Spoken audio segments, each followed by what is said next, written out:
Bab 5. Oleh kasih karunia melalui iman. Kitab Efesus ditulis untuk menunjukkan kepada Anda apa yang telah Allah kerjakan. Doanya tidak meminta dia untuk sesuatu yang baru, tetapi lebih kepada meminta agar menjadikan mata hati Anda terang untuk melihat apa yang telah Anda miliki. Efesus 1 ayat 17-18. Perhatikanlah bagaimana segalanya di sana ditulis dalam keadaan sudah masa lalu. Dan kamu telah dibangkitkan, dalam kurung dijadikan hidup, yang dahulu sudah mati karena pelanggaran-pelanggaran dan dosa-dosamu. Efesus 2 ayat 1. King James Version. Di sana bukan dikatakan kamu telah dibangkitkan jika kamu percaya, jika kamu mau mencari, jika kamu mau meminta kepada Tuhan. Tidak. Itu semua ditulis dari sudut pandang sudah selesai. Anda telah menerimanya. Allah telah membangkitkan Anda. Hidup. Jika Anda telah menerima Kristus, Anda telah dijadikan hidup. Meskipun kuasa kebangkitan Tuhan telah dibeli untuk semua orang-orang Kristen dan non-Kristen, tapi orang-orang non-Kristen belum menerimanya atau dijadikan hidup. Tapi sebagai orang percaya yang lahir baru, Anda telah dibangkitkan. Anda mungkin belum memanifestasikan kehidupan Allah di dalam diri Anda, tapi roh Anda sama hidupnya sampai kapanpun. Meskipun tubuh fisik Anda mungkin sakit dan jiwa Anda masih bergumul dengan depresi, roh Anda yang telah lahir baru hidup seperti Yesus hidup. Anda memiliki kuasa kebangkitan Allah di dalam Anda. Anda tidak berusaha untuk menjadikan hidup Anda telah dihidupkan dalam dunia roh. Melalui iman, Anda dapat menarik kehidupan itu dari roh Anda ke dalam jiwa dan tubuh Anda. Berdoalah menurut firman Allah. Mengerti siapa diri Anda dan apa yang Anda miliki di dalam Kristus. Jangan mulai meminta kepadanya dari posisi ketidakpercayaan yang berlawanan dengan firman dengan berkata, Tuhan, saya sudah mati, tidak ada satupun yang baik dalam hidup saya tidak memiliki hidup. Sebagai gantinya katakan, Bapa, saya bersyukur kepadamu karena saya telah memiliki kehidupan kebangkitan di dalam diri saya. Dokter berkata saya sedang sekarat, ada kematian yang sedang bekerja dalam tubuh saya. Jadi saya menarik keluar kehidupanmu yang ada di dalam saya. Saya bersyukur kepadamu karena itu telah selesai. Sekarang saya mengambil otoritas saya dan berbicara. Saya perintahkan penyakit untuk pergi dan kesembuhan untuk bermanifestasi dalam nama Yesus. Itulah sikap yang benar. Anda telah dibangkitkan. Kamu hidup di dalamnya karena kamu mengikuti jalan dunia ini, karena kamu mentaati penguasa kerajaan angkasa, yaitu roh yang sekarang sedang bekerja di antara orang-orang durhaka. Efesus 2 ayat 2. Perhatikan bagaimana mengikuti dan dikuasai oleh setan adalah sesuatu di masa lalu. Anda mungkin berpikir, saya adalah seorang Kristen, tapi saya masih dikuasai oleh iblis. Jika demikian, itu karena ayat 1 belum menjadi kenyataan bagi Anda.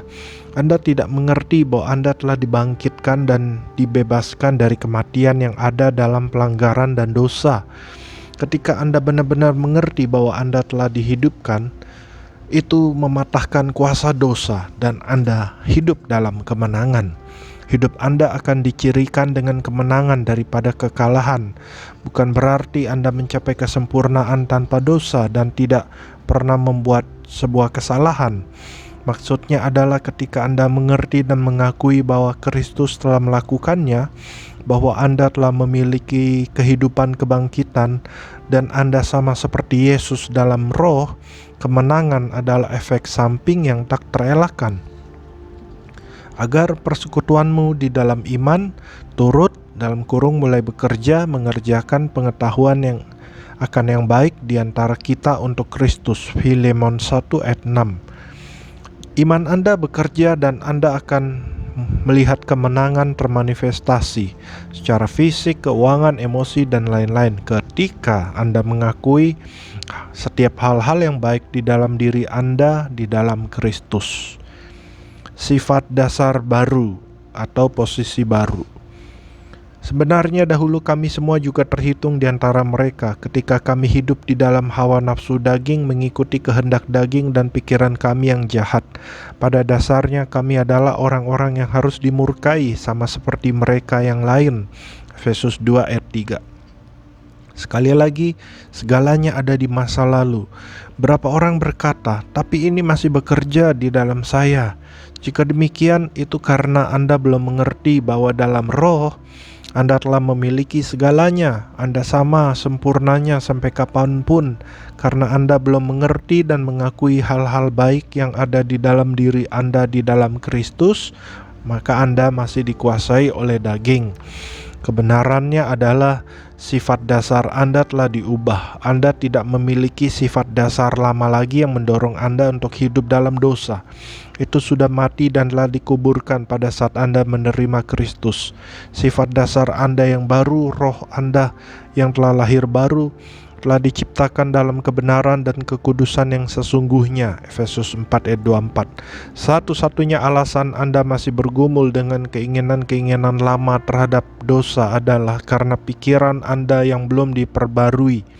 Ketika firman Allah mengubah pikiran Anda akan mengalami keinginan-keinginan lama itu semakin berkurang dan sifat dasar baru Anda semakin bertambah.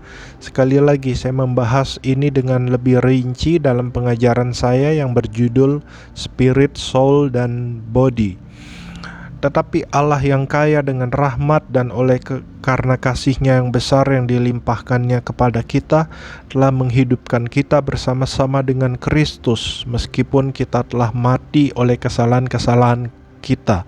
Oleh kasih karunia kamu diselamatkan. Efesus 2 ayat 4-5.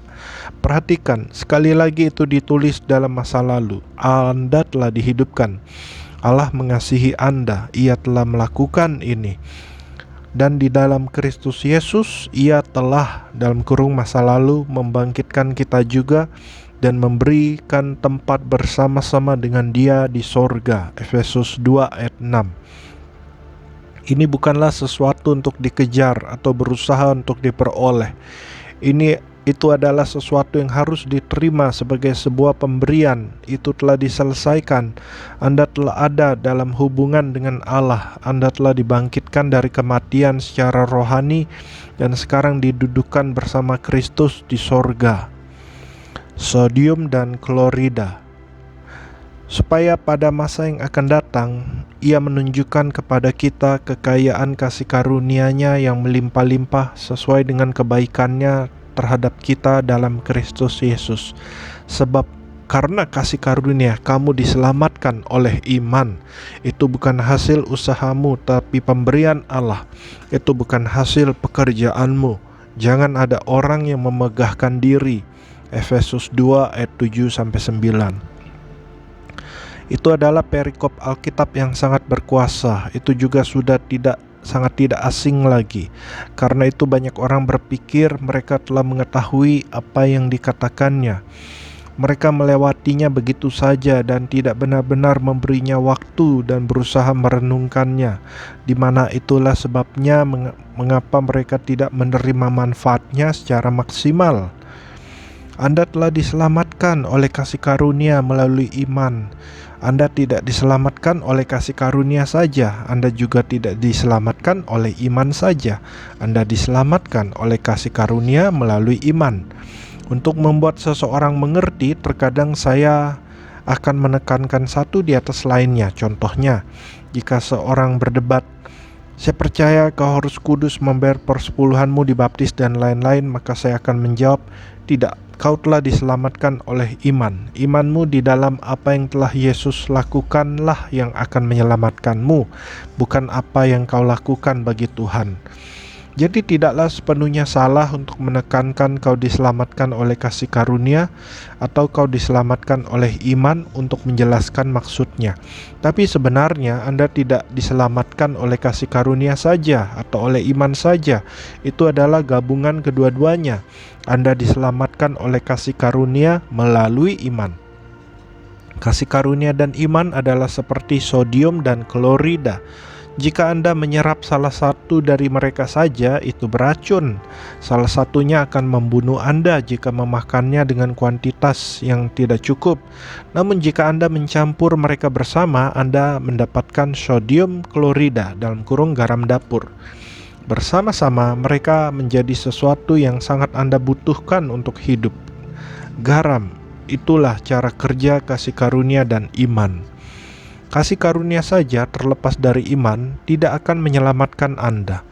Dalam kasih karunia-Nya, Allah telah menyediakan keselamatan bagi semua orang melalui kematian, penguburan, dan kebangkitan Yesus Kristus. Kasih karunia Allah sama untuk semua orang.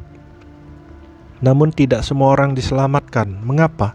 Meskipun penyediaan bagi keselamatan mereka telah diberikan (kasih karunia), setiap individu harus mengambil kasih karunia Allah untuk diri mereka sendiri melalui iman.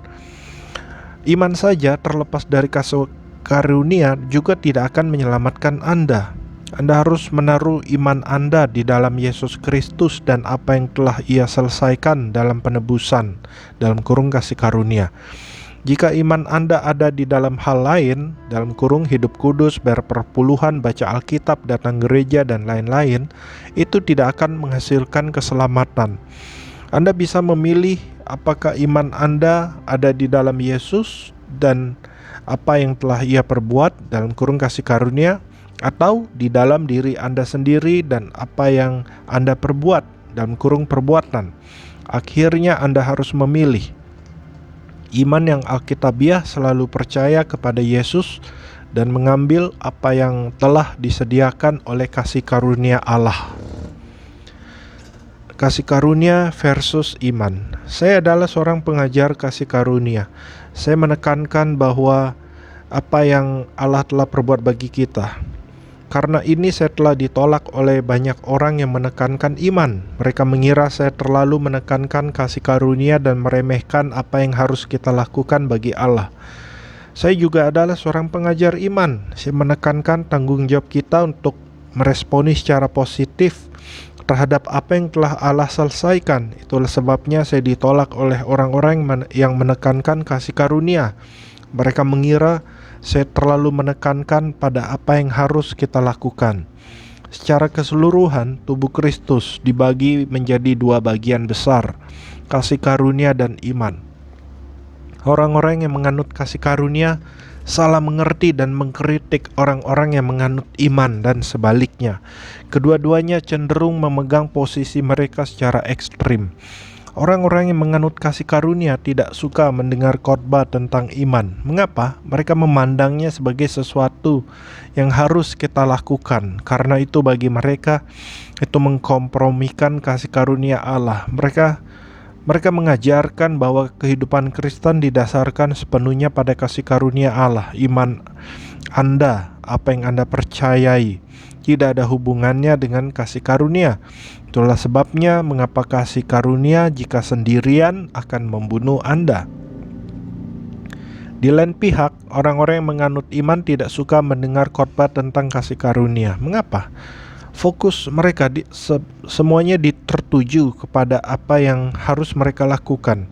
Mereka mendiskusikan bagaimana cara membangun diri Anda dalam iman, apa yang akan dicapai oleh iman, dan lain-lain. Para pengkhotbah iman tidak suka menyebutkan kasih karunia Allah karena mereka merasa itu melemahkan motivasi orang-orang untuk menjadi agresif dan membuat segala sesuatu terjadi. Namun iman jika sendirian juga akan membunuh Anda. Semua kesalahan berakar dari sebuah kebenaran dalam firman Allah yang terlalu ditekankan dengan mengorbankan kebenaran-kebenaran lainnya. Anda cukup mengambil satu kebenaran dan mengagung-agungkannya di atas kebenaran-kebenaran penting lainnya, entah melalui pengabaian atau dengan sengaja, maka itu akan menjadi sebuah kesalahan. Harus ada keseimbangan. Semua kebenaran dari firman Allah saling mendukung dan selaras. Ketika dimengerti dengan benar, kasih karunia dan iman saling mendukung satu sama lain. Anda diselamatkan oleh kasih karunia melalui iman, Efesus 2 ayat 8. Dibutuhkan kedua-duanya, bukan hanya salah satunya saja. tidak diusahakan, tidak semestinya diberikan cuma-cuma. Kasih karunia itu beraneka segi. 1 Petrus 4 ayat 10 King James Version berbicara tentang kasih karunia Allah yang beraneka ragam. Karena itu kasih karunia dapat didefinisikan dengan berbagai cara yang berbeda. Kebanyakan orang mendefinisikan kasih karunia sebagai kemurahan yang cuma-cuma. Walaupun itu memang benar, itu tidak lengkap. Definisi ini berfokus kepada kebenaran bahwa kasih karunia tidak diusahakan dan tidak semestinya diberikan. Itu adalah sebuah pemberian. Jika Anda bekerja untuk mendapatkannya, membayarnya, atau memenuhi persyaratan minimal untuk menerimanya, maka itu bukanlah kasih karunia. Kasih karunia tidak diusahakan, tidak semestinya diberikan dan merupakan kemurahan yang cuma-cuma. Sisi penting lainnya dari kasih karunia adalah bahwa itu adalah sesuatu yang Allah lakukan bagi Anda, tidak tergantung Anda. Oleh kasih karunia, Yesus mati bagi dosa-dosa seluruh dunia. Ia tidak menunggu sampai Anda telah hidup dan berdosa sebelum meresponi Anda. Tidak. Allah telah menyelesaikan keselamatan sebelumnya dan tidak tergantung dari Anda. Ia telah menetapkan sebelumnya bahwa Ia akan mengutus anaknya ke kayu salib bagi kita, bahkan sebelum Ia menciptakan dunia ini. Sebelum Ia menciptakan orang-orang dan sebelum mereka berdosa, penebusan berdetak di hati Allah jauh sebelum Anda lahir. Kasih karunia Allah membuat penyediaan bagi keselamatan Anda sebelum Anda pernah membutuhkannya. Yesus mati bagi dosa-dosa Anda 2000 tahun yang lalu sebelum Anda dilahirkan, sebelum Anda pernah berdosa, sebelum dan tidak bergantung Anda atau apapun yang dapat Anda lakukan untuk mendapatkannya atau layak menerimanya. Allah telah menyediakan keselamatan Anda. Itulah kemurahan cuma-cuma. Konsisten. Kasih karunia juga konsisten, karena itu tidak didasarkan pada perbuatan kita, tapi itu diselesaikan sebelum dan tidak tergantung dari kelayakan, nilai, atau jasa kita. Allah oleh kasih karunia bersikap sama terhadap semua orang. Bagi orang Kristen dan non-Kristen, pembenci Allah dan pencinta Allah, kasih karunia-Nya sama persis. Karena kasih karunia Allah yang menyelamatkan semua manusia sudah nyata. Titus 2 ayat 11. Kasih karunia mencakup segala sesuatu yang Yesus lakukan bagi kita dalam penebusan. Firman Allah mengatakan kasih karunia-Nya telah nampak kepada semua orang, bukan hanya kepada mereka yang telah atau akan menerimanya. Karena itu kasih karunia Allah adalah sama bagi semua orang. Jika kasih karunia saja yang menyelamatkan Anda, maka semua orang akan diselamatkan. Kasih karunia Allah konsisten terhadap semua orang dan telah datang kepada semua manusia, tapi tidak semua diselamatkan. Yesus membuatnya sangat jelas bahwa lebih banyak orang akan memilih pintu yang lebar dan jalan yang luas menuju kepada kebinasaan daripada akan mencari pintu sesak yang menuju kepada kehidupan. Matius 7 ayat 13. Mengapa? Anda tidak diselamatkan oleh kasih karunia saja, Anda diselamatkan oleh kasih karunia melalui iman. Anda harus meresponi kasih karunia Allah melalui iman untuk menerimanya. Allah mencurahkan kasih karunia yang sama terhadap Adolf Hitler, sama seperti Ia mencurahkannya kepada Anda dan saya. Tetapi sejauh yang saya ketahui, Hitler tidak menerima kasih karunia Allah, kecuali Adolf Hitler mengubah hatinya di saat-saat terakhir, di mana hanya Tuhan yang tahu ia akan mengakhiri hidupnya dengan menolak Allah. Meskipun jelas-jelas ia adalah pembenci Allah, kasih karunia Allah selalu tetap konsisten kepadanya. Tapi menurut pengetahuan kita, Hitler menolak untuk menerimanya. Kasih karunia saja tidak menyelamatkan Anda. Kasih karunia Allah tidak menyembuhkan Anda sendiri maupun memberkati Anda. Kasih karunia Allah tidak melakukan apapun bagi kita sendirian. Namun ketika Anda menerima kasih karunia itu dan mencampurnya dengan iman, maka kuasa Allah dilepaskan untuk membuat keselamatan menjadi kenyataan bagi dalam hidup Anda. Respon positif Anda. Iman bukanlah sesuatu yang Anda lakukan untuk membuat Allah bergerak. Mempelajari Alkitab, memperkatakan firman, bertindak berdasarkan firman, dan lain-lain, semuanya melibatkan iman dalam prosesnya. Tapi dalam diri mereka sendiri, mereka bukanlah iman. Iman tidak membuat Allah melakukan apapun. Salah satu alasan utama orang-orang tidak menerima lebih dari Tuhan adalah karena mereka berpikir iman adalah respon Allah terhadap sesuatu yang mereka lakukan. Ini menaruh beban kepada Anda untuk berbuat dan menghasilkan. Anda mungkin termotivasi untuk beberapa waktu dan berpikir, oh, saya akan menjadi sempurna dan melakukan semua hal-hal ini, lalu Allah akan menyembuhkan saya. Pada akhirnya tak seorang pun dapat memenuhinya. Tak seorang pun cukup baik untuk menggerakkan Allah. Iman tidak menggerakkan Allah. Ia tidak terkukung. Ia bukanlah pribadi yang perlu bergerak. Iman bukanlah sesuatu yang Anda lakukan untuk membuat Allah melakukan sesuatu. Alkitab menyebut iman seperti itu sebagai perbuatan dan legalisme. Anda sedang melakukan sesuatu untuk mencoba membuat Allah melakukan sesuatu bagi Anda. Itu kedagingan. Anda dapat mengambil firman, memperkatakannya, berdoa, bangun, bersikap disembuhkan, dan membuang obat Anda. Tapi tindakan Anda tidak akan pernah membuat Allah menyembuhkan Anda. Bahkan perbuatan dan legalisme menghentikan apa yang telah Allah sediakan untuk termanifestasi ke dalam dunia fisik. Mengapa? Allah tidak akan dipaksa untuk melakukan sesuatu. Segala sesuatu dari Allah harus datang oleh kasih karunia melalui iman. Iman hanyalah respon positif Anda terhadap apa yang telah Allah sediakan oleh kasih karunia. Jika apa yang Anda sebut sebagai iman bukanlah respon dari apa yang telah Allah sediakan, maka itu bukanlah iman yang sesungguhnya. Iman tidak berusaha membuat Allah meresponi Anda secara positif. Iman yang sesungguhnya adalah respon positif Anda terhadap apa yang telah Allah kerjakan oleh kasih karunia. Iman hanya mengambil apa yang telah Allah sediakan oleh kasih karunia. Jika Anda berusaha membuat Allah melakukan sesuatu yang baru, maka itu bukanlah iman. Iman yang sesungguhnya hanyalah menerima, menjangkau, dan mengambil apa yang telah Allah sediakan. Bab 6. Apa yang ku punyai? Masa-masa awal gerakan karismatik sangat bergairah. Orang-orang bertemu dalam pendalaman Alkitab, kelompok sel, dan doa pagi. Karena belum banyak gereja yang dipenuhi roh, kedewasaan rohani masih kurang karena kebanyakan orang-orang yang terlibat baru saja dijamah Tuhan dalam setahun atau 2 tahun belakangan, termasuk para hamba Tuhan. Karena itu ketidakdewasaan melimpah. Banyak hal yang indah terjadi di awal tahun 1970-an, tapi ada banyak hal-hal yang liar juga. Beberapa ayat-ayat yang menonjol menjadi sangat populer di masa-masa itu.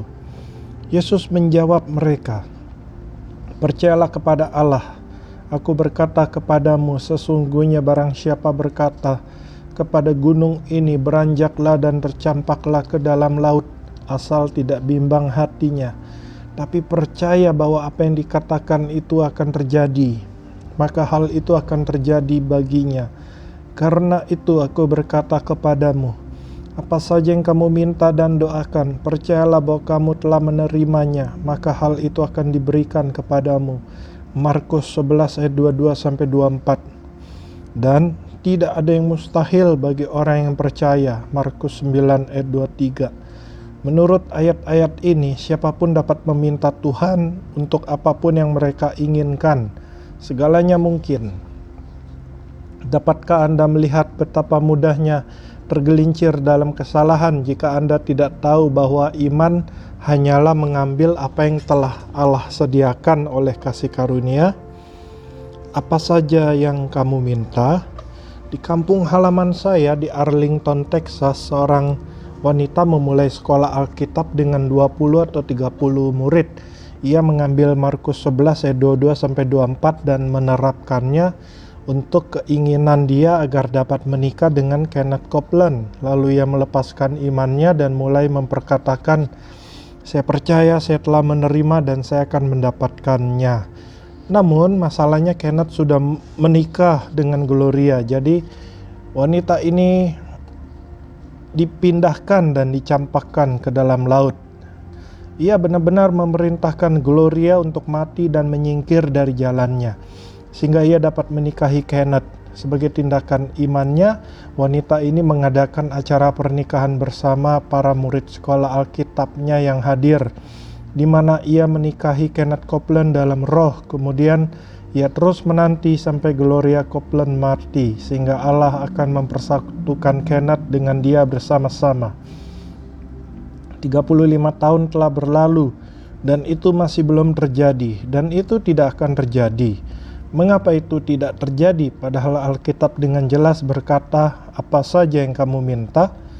Dapatkah Anda mengutuk seseorang, memerintahkan mereka untuk mati dan kemudian menikahi suami atau istri mereka? Dapatkah Anda merencanakan perampokan bank, berdoa untuk uang itu dan kemudian berkata, "Saya percaya dalam hati saya dan mengaku dengan mulut saya bahwa saya akan mencuri $1 juta dan tidak tertangkap. Saya percaya dan menerimanya, itu adalah milik saya." Mengapa Anda tidak bisa melakukan hal-hal itu? Jawabannya sangat sederhana. Setelah Anda mengerti, Allah oleh kasih karunia tidak menyediakan pembunuhan, perzinahan, atau pencurian dalam penebusan Kristus.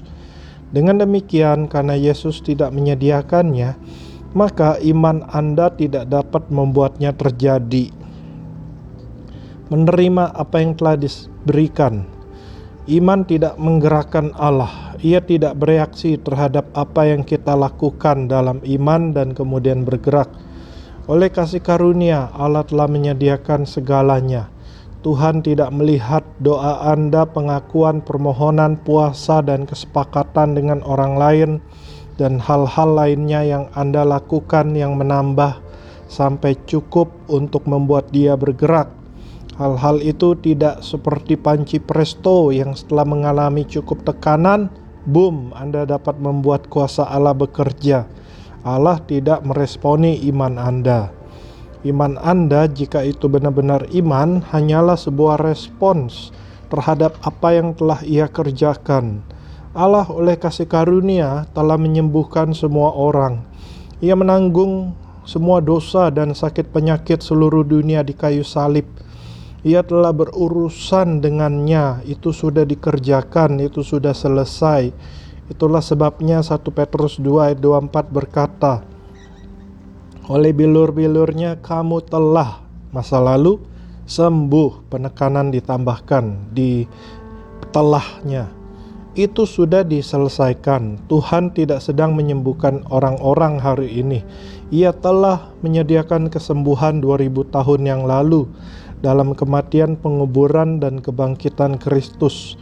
Orang-orang menarik kesembuhan itu oleh iman dan menerima manifestasinya hari ini.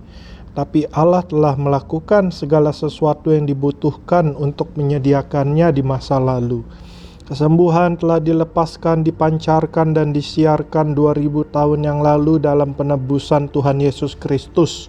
Setelah Anda lahir baru, Ia menaruh di dalam diri Anda kuasa kebangkitan yang sama yang membangkitkan Yesus dari antara orang mati. Itu bukan lagi tentang membuat Allah memberikan kesembuhan kepada Anda. Ia telah memberikannya. Masalahnya, apakah Anda dengan iman akan menjangkau dan mengambilnya? Ketika Anda membutuhkan kesembuhan, Allah bahkan tidak harus mengangkat jari kelingkingnya. Orang-orang berdoa, "Oh Tuhan, bekerjalah dengan tangan-Mu yang berkuasa."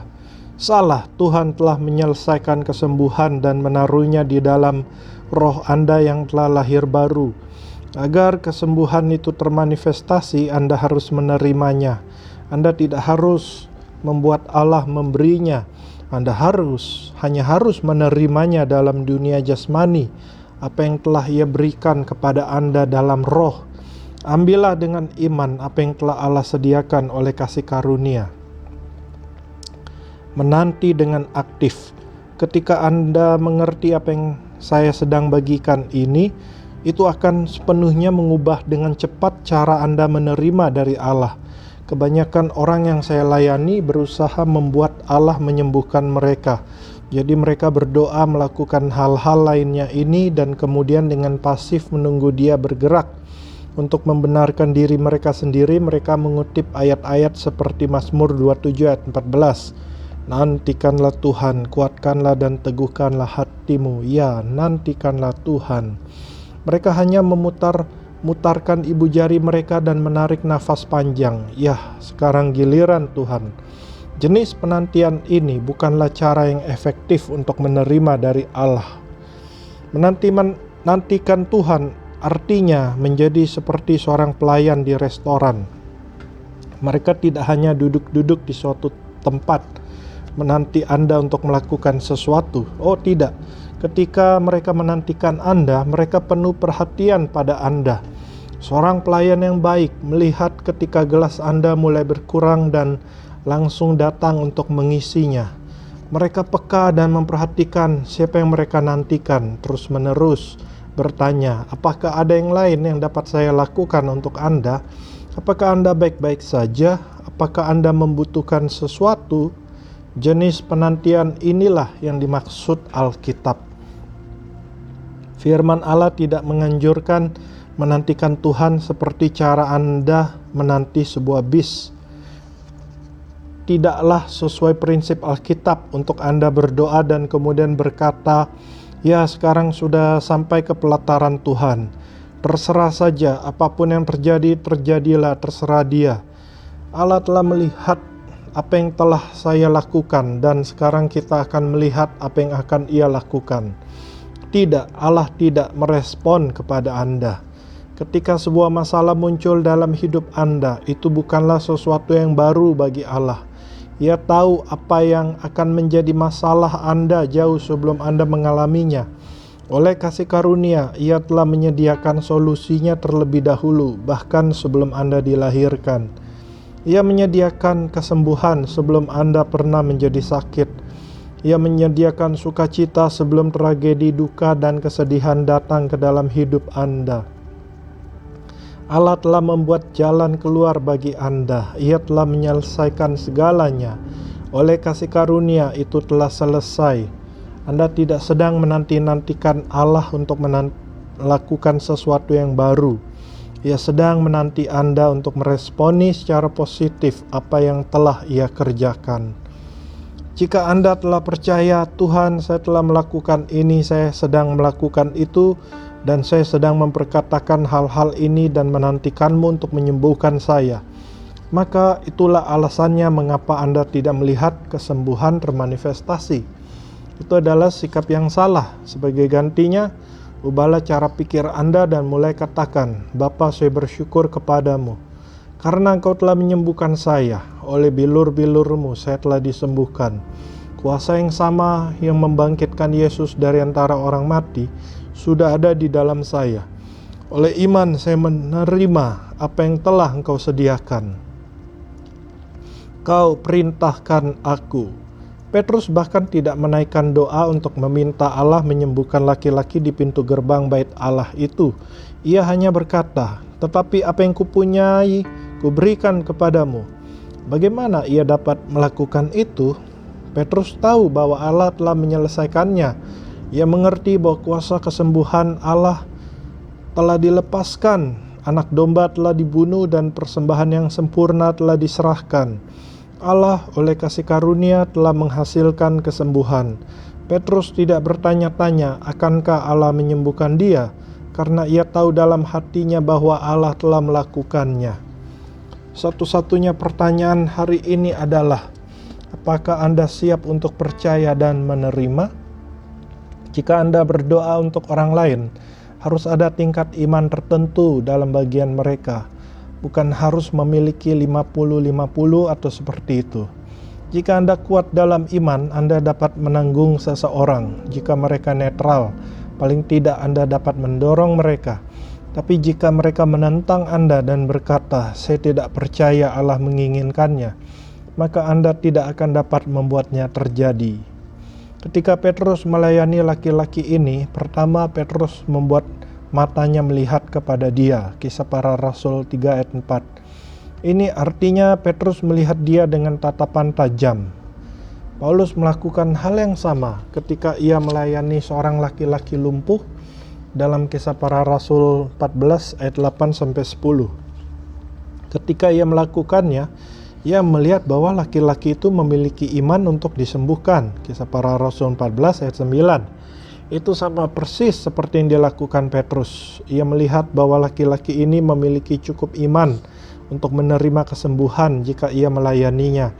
Jadi Petrus berkata, tetapi apa yang kupunyai kuberikan kepadamu. Kisah Para Rasul 3 ayat 6. Ketika Anda mengerti kasih karunia bahwa Allah telah melakukan segalanya, Anda akan menjadi berani dan penuh otoritas. Anda dapat benar-benar memerintahkan kuasa Allah untuk termanifestasi, karena Anda tidak memerintahkan Allah sendiri untuk bergerak dan melakukan sesuatu. Sebagai gantinya, Anda sedang memerintahkan apa yang telah Ia kerjakan untuk termanifestasi dalam dunia jasmani. Ketika Anda mengerti bagaimana cara kerja kasih karunia dan iman bersama-sama, Anda akan menjadi pemberi perintah daripada seorang pengemis. Perbedaannya sangatlah besar. Beginilah firman Tuhan yang Maha Kudus, Allah dan Pembentuk Israel. Tanyalah kepadaku hal-hal yang akan datang mengenai anak-anakku dan mengenai pekerjaan tanganku, perintahkan aku. Yesaya 45 ayat 11, King James Version. Berkenaan dengan pekerjaan tangannya, Allah berkata kepada anak-anaknya, kau perintahkan aku. Tekan stop kontaknya. Perusahaan listrik menghasilkan listrik di stasiun pembangkit tenaga listrik, kemudian mereka menyalurkannya ke rumah Anda. Namun entah lampu ruang tamu Anda nyala atau tidak, itu tidak ada hubungannya dengan perusahaan listrik yang menghasilkan listrik. Tenaga listriknya ada di sana, tapi itu sudah diserahkan di bawah perintah Anda.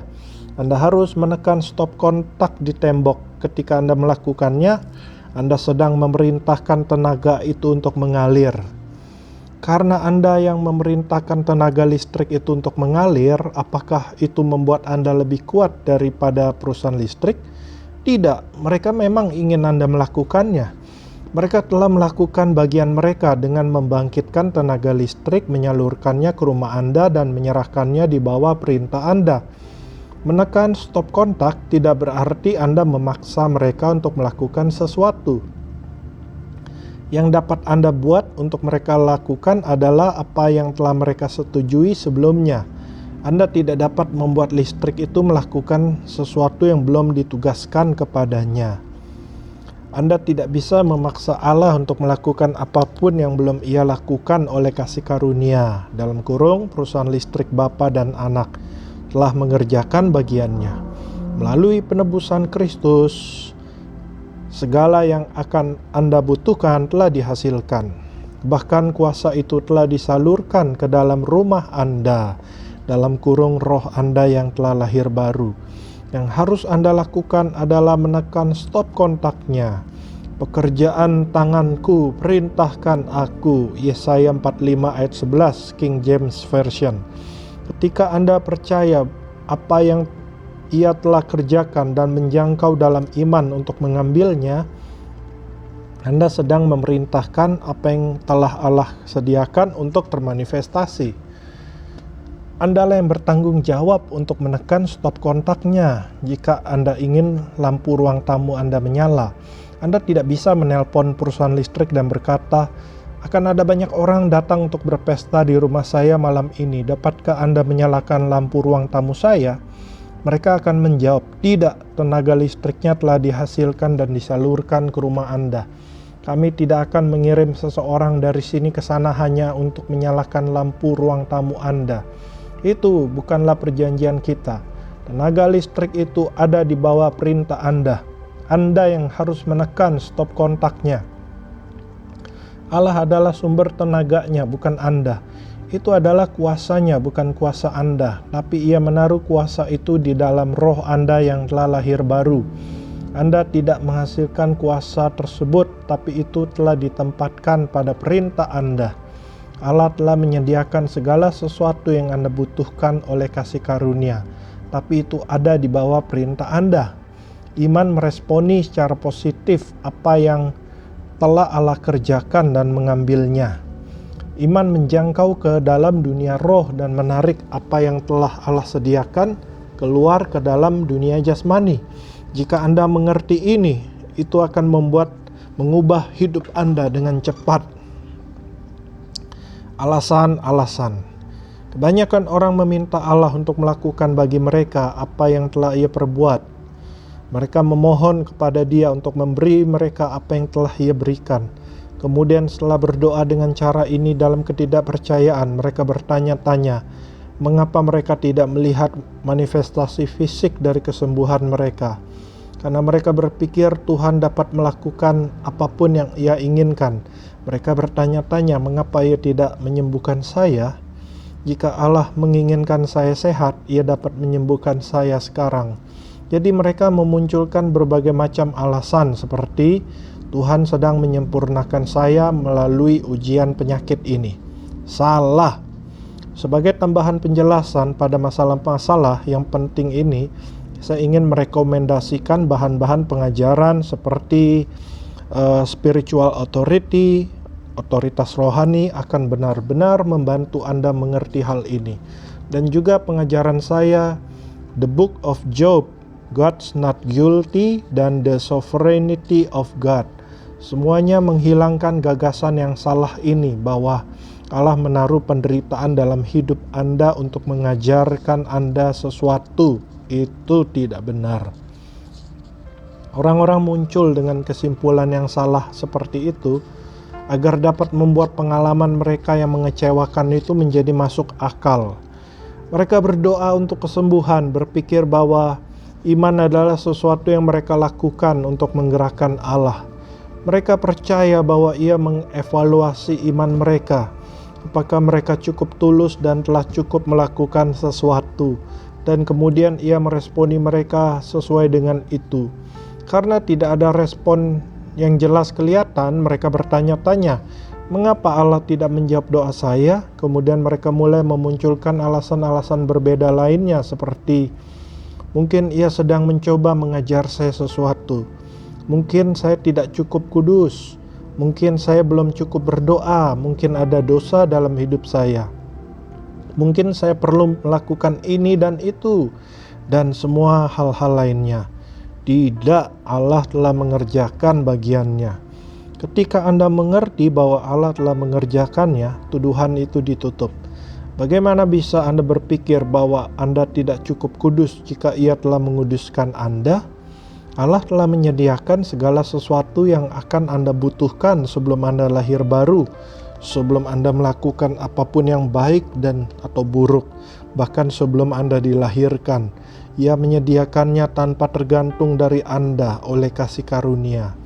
Yang harus Anda lakukan adalah dengan iman menjangkau dan mengambilnya. Dapatkah Anda menerima? Begitulah caranya Anda diselamatkan. Apa yang akan terjadi jika seorang telah memberitahu saya bahwa jika Anda mau berdoa dan mencari Allah, meminta dan memohon belas kasihan, berpuasa dan hidup kudus, membayar persepuluhan dan bersungguh-sungguh tulus dan cukup putus asa, maka Yesus akan datang dan mati bagi dosa-dosa Anda? Jika keselamatan diberitakan sebagai sesuatu yang dapat terjadi tapi belum terjadi, iblis dapat dengan mudah telah meyakinkan Anda bahwa mungkin Allah dapat melakukannya dan mungkin Ia telah mengerjakannya bagi orang lain, tapi Ia tidak akan pernah melakukannya bagimu karena kau terlalu ...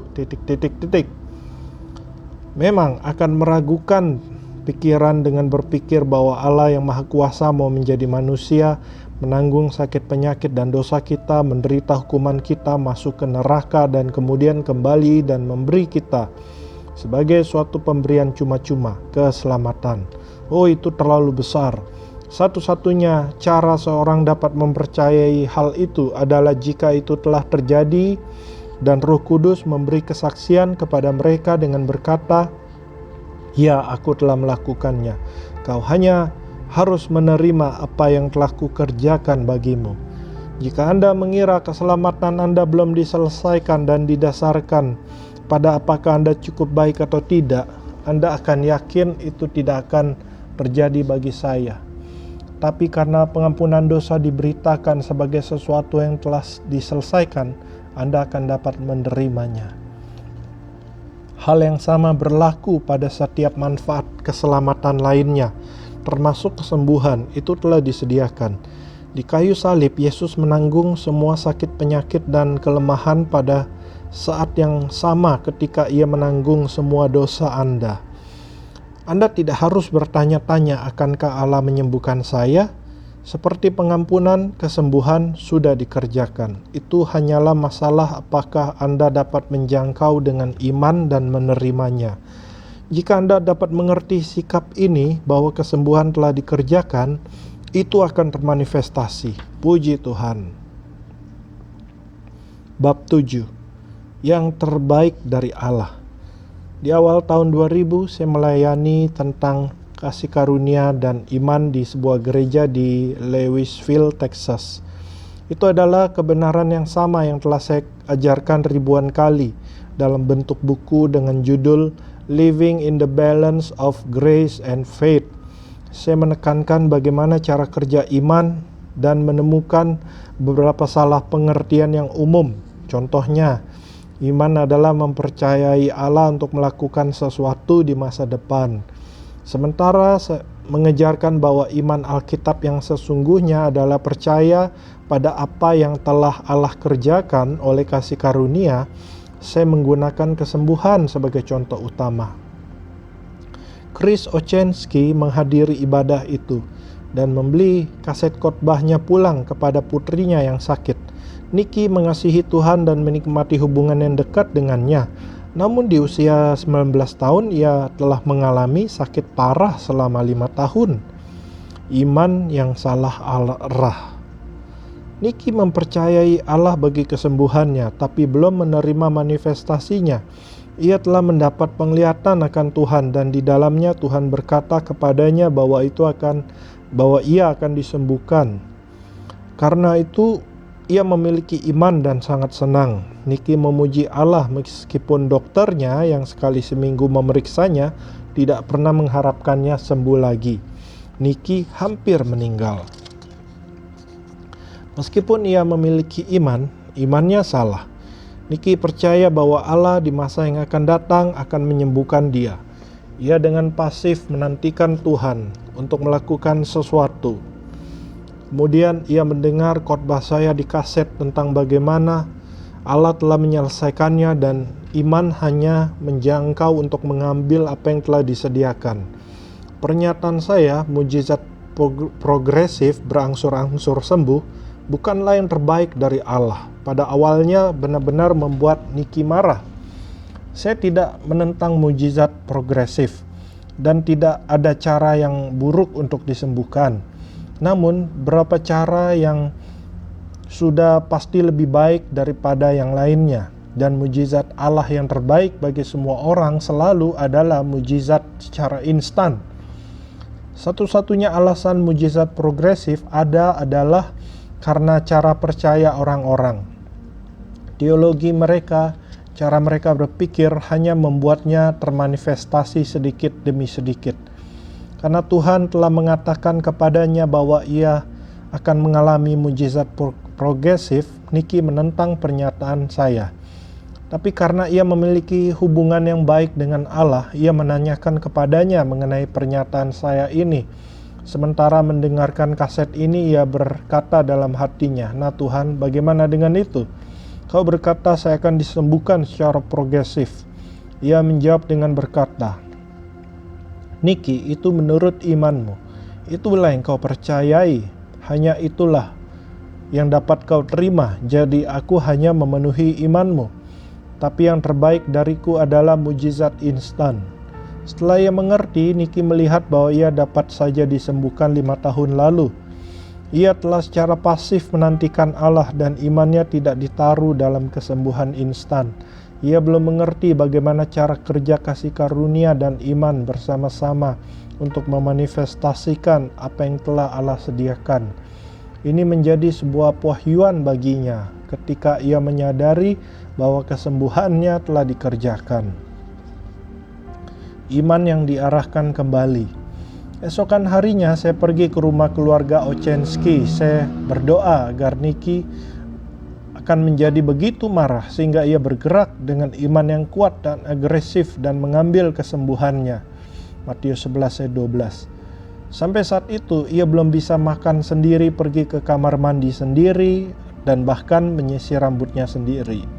Niki tidak lumpuh, tapi ia sangat lemah dan rapuh sehingga ia bahkan tidak dapat mengangkat tangannya, apalagi bergerak, berjalan atau melakukan apapun. Namun setelah saya tiba di sana, Niki menjadi sangat bersemangat sehingga ia menaruh lengannya di atas dada saya, menyingkirkan saya, berdiri dan berjalan.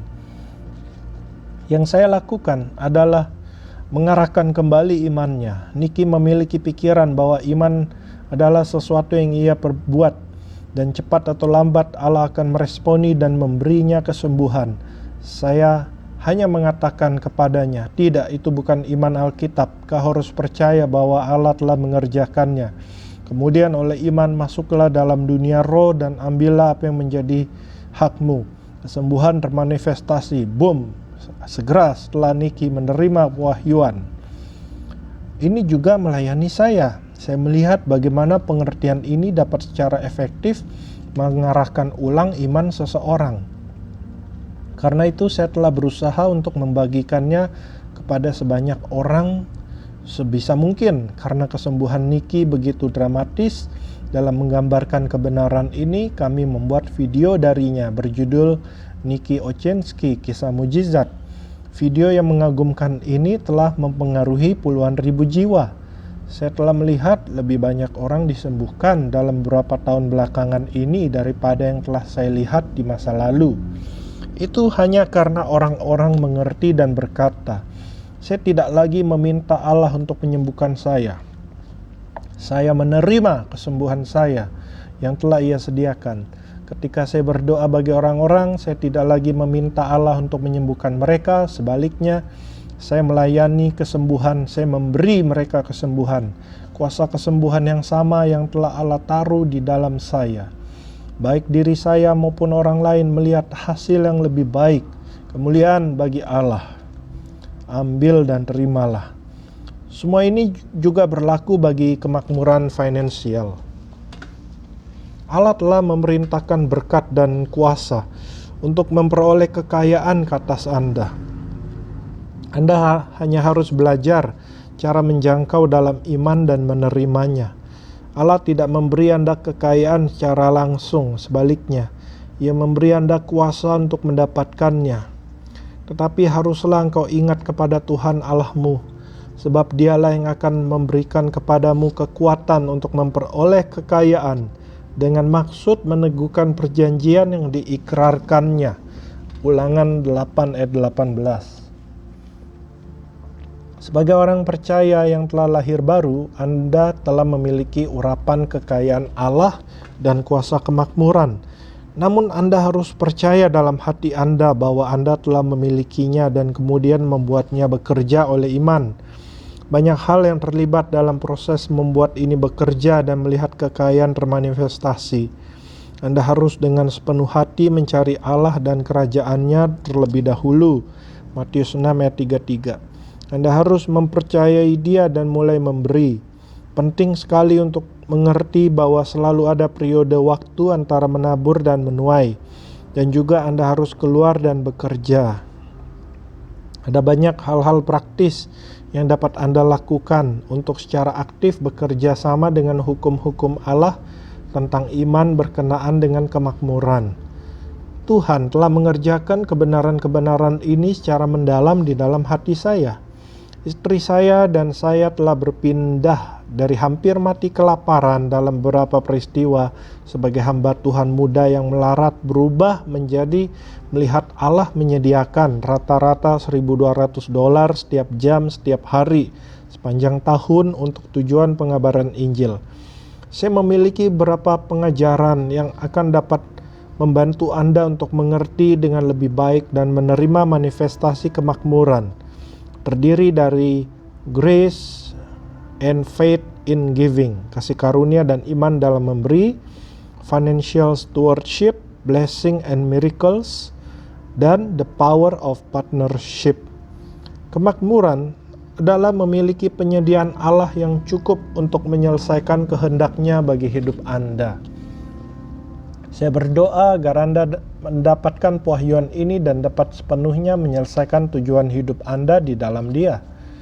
Setelah Anda mempercayai bahwa Allah oleh kasih karunia telah menyediakan kemakmuran, Anda akan mulai menjangkau dalam iman dan mengambilnya. Anda akan mulai bekerja sama dengan kuasa dan urapan untuk memperoleh kekayaan yang telah ada dalam roh Anda yang telah lahir baru. Daripada hanya berdoa dan meminta Allah melemparkan tumpuk uang ke pangkuan Anda, sementara Anda duduk di rumah menyaksikan film As the Stomach Turns di televisi, Anda akan beranjak keluar dan mulai menjamah segala sesuatu. Mengapa? Karena Anda tahu bahwa Allah telah berjanji untuk memberkati semua pekerjaan tangan Anda. Ulangan 28 ayat 8 dan 12. Ketika Anda mulai melakukan sesuatu, percaya bahwa urapan itu akan termanifestasi dan kemakmuran akan datang, maka Anda akan mulai melihatnya. Jika Anda hanya duduk di rumah berdoa dan menantikan Allah untuk secara ajaib menaruh uang di dompet Anda tidak akan pernah menerimanya. Allah berkata bahwa Ia memberkati pekerjaan tangan Anda. 100 kali 0 adalah 0. Anda harus percaya bahwa Allah telah mengerjakan bagiannya dan kemudian melakukan sesuatu. Itu bukan, Tuhan, apa kau melihat bahwa saya bekerja? Sekarang lepaskan kuasamu. Oh tidak, Anda bekerja karena Anda percaya bahwa Allah telah memberi Anda urapan untuk memperoleh kekayaan. Dan Anda sedang bertindak dalam iman untuk melepaskan kuasa itu, memanifestasikan kemakmuran yang telah disediakan Tuhan. Dapatkah Anda melihat perbedaannya? Allah telah bergerak. Pengakuan tidak membuat Allah bergerak. Anda salah jika Anda berpikir bahwa dengan mengatakan oleh bilur-bilurnya saya telah sembuh sebanyak 600 kali akan memaksa Allah untuk menyembuhkan Anda. Anda tidak dapat membuat Allah melakukan apapun. Iman tidak menggerakkan Dia. Allah oleh kasih karunia telah bergerak sebanyak yang Ia inginkan. Ia telah menyediakan segalanya. Kebutuhan Anda telah disediakan dengan melimpah bahkan sebelum Anda memiliki kebutuhan itu. Karena Tuhan telah mengerjakannya, Anda memperkatakan firman Allah untuk mendorong hati Anda sendiri dan untuk mengusir iblis. Mungkin Anda harus memperkatakan 599 kali sebelum Anda dapat benar-benar mempercayainya. Roma 10 ayat 17. Tapi bukan Allah yang harus bergerak, Ia telah bergerak. Pengakuan menggerakkan Anda ke dalam iman dan mengusir iblis yang menghalangi Anda, sehingga manifestasi Anda dapat datang. Wahyu 12 ayat 11. Anda tidak harus membaca Alkitab untuk membuat Allah mengasihi Anda. Ia tidak akan mengasihi Anda lebih banyak daripada yang telah Ia berikan jika Anda membaca firman, dan kasih-Nya juga tidak akan berkurang. Namun Anda akan mengasihi Allah lebih lagi jika Anda banyak baca Alkitab, dan kasih Anda kepadanya akan berkurang jika Anda kurang baca Alkitab. Kasih-Nya tidak pernah berubah, kasih Anda lah yang berubah. Allah telah menaruh segala sesuatu dalam firman-Nya yang menarik keluar kasih ini dan hal-hal lainnya yang telah Ia taruh dalam hidup Anda. Hidup kudus tidak membuat Allah mengasihi Anda lebih lagi. Juga kurangnya kekudusan tidak akan membuat kasih-Nya berkurang kepada Anda. Allah oleh kasih karunia berlaku sama terhadap semua orang. Namun jika Anda tidak hidup kudus, Anda tidak akan lebih lagi mengasihi Tuhan. Karena melalui dosa hati Anda akan menjadi keras dan Anda akan mematikan diri Anda terhadap hal-hal tentang Allah. Ibrani 3 ayat 13. Anda harus mempelajari firman, bersekutu dengan orang-orang percaya dan melakukan hal-hal yang baik. tapi bukan untuk menggerakkan Allah.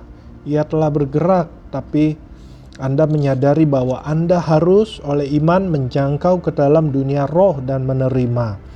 Datang ke gereja, membaca firman dan mendengarkan pengajaran Alkitab yang baik tidak membuat Allah bergerak dalam hidup Anda, tapi hal-hal itu membantu iman Anda. Bahkan membaca buku ini tidak akan membuat Allah lebih mengasihi Anda. Ia tidak akan memandang ke bawah dan berkata, "Wah, kau membaca buku Andrew, aku akan memberimu 3 bintang. Dan setelah mendapat 6 bintang, kau akan mendapatkan 1 jawaban doa." Oh tidak, bukan begitu cara Dia bekerja. Tuhan mengasihi Anda, dan kasih karunia-Nya sama terhadap Anda, entah Anda membaca buku ini atau tidak. Namun tanpa pengertian ini, sikap Anda tidak akan sama terhadap Allah dan kasih-Nya. Lepas dari pohyuan ini, Anda tidak akan memiliki level iman yang sama bekerja dalam hidup Anda. Pengajaran ini membantu iman Anda, respon positif Anda terhadap apa yang telah Allah kerjakan. Membaca Alkitab dan pergi ke gereja membantu Anda. Belajar firman dan bersekutu dengan orang-orang percaya lainnya mengorbankan kasih Anda bagi Allah. Ibrani 10 ayat 23-25. Namun, Tuhan akan mengasihi Anda sama persis jika Anda tidak pernah pergi ke gereja atau membaca firman lagi. Namun itu bodoh. Mengapa Anda memisahkan diri Anda dari hal-hal yang Allah berikan untuk membantu Anda berjalan dengan iman? Iman meresponi kasih karunia. Meskipun Anda perlu melakukan hal-hal itu, jangan pernah berpikir bahwa tindakan Anda membuat Allah bereaksi. Ia tidak pernah bereaksi terhadap kita. Allah telah mengerjakan segalanya oleh kasih karunia, dan iman adalah reaksi kita kepadanya. Daging, perbuatan, dan legalisme semuanya berusaha untuk melakukan segala sesuatu untuk mendapatkan respon positif dari Allah. Tapi Tuhan berkata bahwa Ia tidak akan pernah membagikan kemuliaannya dengan siapapun. Anda tidak membuat Allah menyelamatkan, menyembuhkan, atau membuat Anda makmur. Ia telah mengerjakannya. Yang Anda lakukan adalah meresponi secara positif dalam iman untuk menjangkau dan mengambil apa yang telah Ia sediakan. Jangan bingung berusaha untuk membuat Allah melakukan sesuatu dengan iman Anda untuk membuat apa yang telah Ia kerjakan termanifestasi. Anda tidak bisa memaksa Allah untuk melakukan apapun, tapi oleh iman Anda dapat membuat apa yang telah Ia sediakan termanifestasi. Itu adalah sebuah perbedaan yang besar. Iman hanyalah respon positif Anda terhadap apa yang telah Allah kerjakan. Anda tidak mendapatkan kemuliaan. Anda tidak bisa berkata bahwa Anda membuat sesuatu terjadi. Itu adalah kuasa Allah, bukan kuasa Anda. Ia tidak bereaksi kepada Anda atau apapun yang telah Anda kerjakan. Anda hanya meresponi kasih karunia-Nya. Iman dan kasih karunia yang dipisahkan, terpisah satu sama lain, akan membunuh Anda. Mereka harus saling mendukung satu sama lainnya untuk Anda mengalami hidup berkelimpahan yang Allah maksudkan untuk Anda nikmati. Pengajaran iman jika hanya lakukan sesuatu untuk menggerakkan Allah, maka itu akan membunuh Anda. Anda akan berakhir dalam daging, frustasi, legalistik, dan berorientasi pada perbuatan. Di satu sisi, kasih karunia yang ekstrim juga akan membunuh Anda. Jika itu adalah Allah melakukan segala sesuatu dan Anda tidak harus melakukan apapun, kepasifan Anda yang berikutnya akan menghalangi apa yang telah Tuhan kerjakan untuk termanifestasi dalam hidup Anda. Lalu Anda akan harus membuat berbagai jenis alasan mengapa Anda tidak mengalami hidup berkelimpahan yang Allah sediakan oleh kasih karunia-Nya. Dan jelas sekali dijanjikan dalam firman-Nya, kasih karunia dan iman harus bekerja sama. Aku bekerja lebih keras. Paulus mengerti dan menghidupi kebenaran ini. Tapi karena kasih karunia Allah, aku adalah sebagaimana aku ada sekarang. Dan kasih karunia yang dianugerahkannya kepadaku tidak sia-sia. Sebaliknya, aku telah bekerja lebih keras daripada mereka semua, tapi bukannya aku, melainkan kasih karunia Allah yang menyertai aku. 1 Korintus 15 ayat 10. Paulus bekerja sama dengan kasih karunia Allah. Ia tidak bekerja untuk mendapatkannya. Tapi setelah kasih karunia datang, ia bekerja keras dalam iman untuk menjangkau dan menerima apa yang telah Allah lakukan. Itu adalah pewahyuan yang luar biasa. Saya berdoa agar Allah memberi Anda pengertian dan hikmat ketika Anda mulai menyelaraskan pewahyuan tentang kasih karunia dan iman ini dan menerapkannya dalam kehidupan Anda sehari-hari. Sisa buku ini akan membangun di atas fondasi yang telah dibuat sebelumnya. Saya akan membagikan beberapa hal yang akan benar-benar mendorong dan membantu Anda untuk melakukannya dengan sukses.